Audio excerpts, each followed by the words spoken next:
নমস্কার বন্ধুরা, শিউলি রান্নাঘরে আপনাদের সকলকে স্বাগত। আমি শিউলি আজ আবার একটি নতুন রেসিপি নিয়ে আপনাদের কাছে চলে এলাম।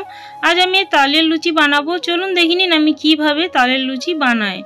আর আমি তালের পাল্প বা তালের যে রসটা থাকে কিভাবে বের করি সেটাও দেখাবো। খুব সহজেই হয়। প্রথমে একটা তাল নিয়েছি, তালের বিচি বা আমাদের এটা আঠি বলা হয়। তো এটা বের করে নেব। দেখুন প্রথমে ফাটিয়ে নিয়েছি, উপরে যে খোসাটা থাকে সেটা এভাবে ছাড়িয়ে নিতে হয়। আর তারপর এই যে তালের যে আঠিটা বা বিচিটা থেকে কিভাবে তালের রসটা বের করবেন, তার জন্য আগে এভাবে একটু জল দিয়ে ভালোভাবে মাখিয়ে রাখতে হয়, তাহলে খুব সহজেই তাড়াতাড়ি বেরিয়ে আসে।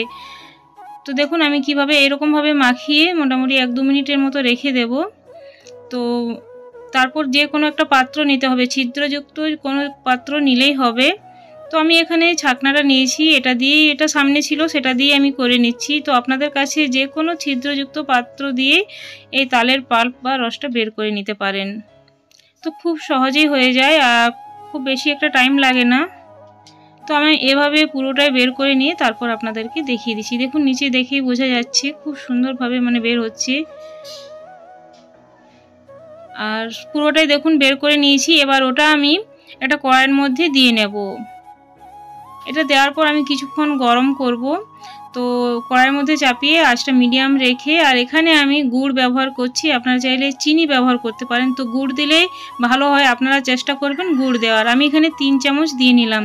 আসলে মিষ্টিটা যেমন খাবেন আর কতটা পাল্প আছে সেই হিসাবে কিন্তু মিষ্টিটা দিয়ে নিতে হবে। এটা দিলে তালের যে একটা টেস্ট তেতো তেতো থাকে সেটা চলে যায়, আর এটা শরীরের পক্ষে খুবই উপকার। শরীর অসুস্থ হবে না। আর বছরে এই সিজনেই তাল পাওয়া যায়, সব সময় পাওয়া যায় না। আপনারা এটা সংরক্ষণ করেও রাখতে পারেন। তারপর মিডিয়াম আছে কিছুক্ষণ আমি তালের পাল্পটা গরম করে নেব আর গুড় গলে যাওয়া পর্যন্ত অপেক্ষা করব। কালারটা দেখুন খুব সুন্দর এসেছে। এবার ঠান্ডা হয়ে যাওয়ার পর আমি সামান্য কালো জিরে আর সামান্য মৌরি দিয়ে নিলাম। তারপর ভালোভাবে মিশিয়ে নেব। এটা কিন্তু একটু ঠান্ডা করে তারপরে সব কিছু দেবেন। আর এবার আমি এখানে স্বাদ মতো লবণ দিয়ে নেব। তো এখানে আমি আটা দিয়ে লুচিটা বানাবো, আপনারা চাইলে ময়দা দিয়েও বানিয়ে নিতে পারেন। তো লবণটা ভালোভাবে মিশিয়ে নিলাম।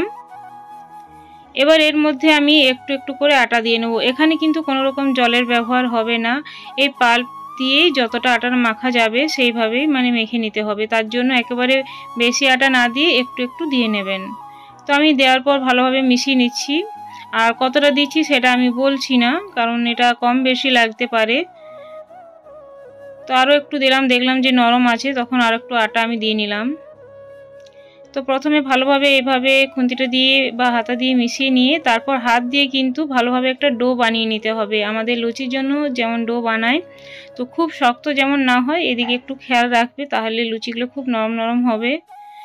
তো আমি এভাবে মেখে নিচ্ছি, হাতের সাহায্যে ভালোভাবে মেখে নিতে হবে। আর দেখুন মিডিয়াম ডো আছে, খুব বেশি শক্তও না নরমও না। আর এটা হাত দিয়ে চেপে চেপে কিছুক্ষণ মেখে আর একটু রেস্টের জন্য রেখে দেব।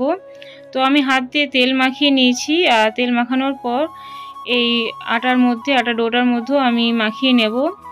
আর তারপর আমি লেচি কেটে নেব ছোট ছোট।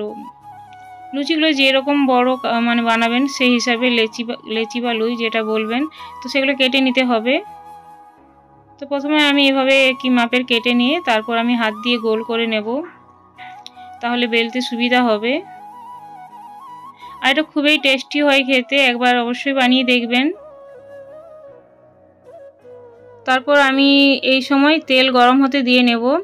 এখানে আরেকটা টিপস, তালের লুচি কিন্তু সরষের তেলে বানালে টেস্টটা সব থেকে বেশি ভালো আসে। তো আমি পরিমাণ মতো সরষের তেল গরম হতে দিয়ে নিলাম। তারপর আমি এখানে লুচিগুলো বেলে নেব। তো তার জন্য চাকি বেলনার মধ্যে একটু সরষের তেলেই মাখিয়ে নিয়েছি। ভালোভাবে মাখিয়ে নিতে হবে যাতে বেলতে সুবিধা হয়, কোনো রকম অসুবিধা যাতে না হয়।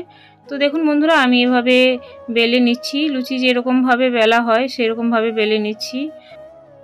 আমি একই রকমভাবে সবগুলোই বেলে নেব। আর সবগুলো তো দেখানো সম্ভব হবে না, আমি কয়েকটা দেখিয়ে দিচ্ছি। এটা দেখতে যতটা সুন্দর হয় খেতেও কিন্তু খুব ভালো লাগে। আমার তো তালের লুচি খুবই ভালো লাগে, আপনাদের কেমন লাগে অবশ্যই জানাবেন।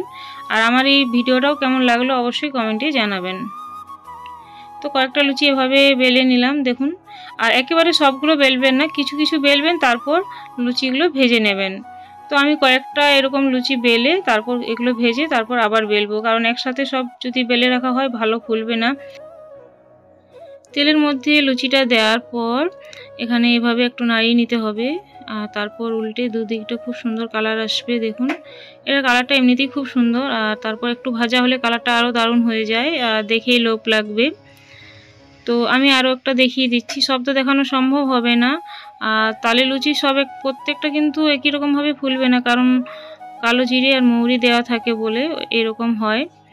তো বন্ধুরা দেখুন, এই রেসিপিটা আমার যদি ভালো লাগে আপনাদের, তো প্লিজ লাইক শেয়ার কমেন্ট করবেন, সাবস্ক্রাইব করে আমার পাশে থাকবেন, পাশের বেলটা প্রেস করে অল করে রাখবেন, তাহলে নিত্য নতুন রেসিপি সবার আগে আপনাদের কাছে পৌঁছে যাবে।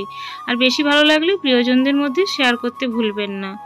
আর নতুন বন্ধুরা ভিজিট করলে যদি একটুও ভালো লাগে তো প্লিজ চ্যানেলটাকে সাবস্ক্রাইব করবেন, এই অনুরোধ রইল। পুরনো বন্ধুদেরকে অনেক অনেক ধন্যবাদ আমার পাশে থাকার জন্য। একই রকমভাবে আমি সব লুচিগুলোই কিন্তু ভেজে নেব, সবগুলো দেখানো সম্ভব হবে না বন্ধুরা। আমি কিছু লুচি ভেজে দেখিয়ে দিচ্ছি, আর একবার হলে অবশ্যই ট্রাই করবেন, কারণ সব সময় তো পাওয়া যায় না বললামই। তো কয়েকটা লুচি ভেজে নিলাম, আর দেখুন প্রত্যেকটা খুব সুন্দর হয়েছে। আর এটা আপনারা যে কোনো সবজি দিয়েও খেতে পারেন, চা দিয়েও খেতে পারেন, আর এমনি শুধু শুধু খেতে পারেন। এটা গরম গরম খেলেও ভালো লাগবে, ঠান্ডাতেও ভালো লাগবে। আজ তাহলে আসছি বন্ধুরা, পরে একটি নতুন ভিডিও বা রেসিপি নিয়ে আপনাদের সাথে আবার দেখা হবে। ধন্যবাদ ধৈর্য ধরে আমার এই ভিডিওটা দেখার জন্য। Thanks for watching.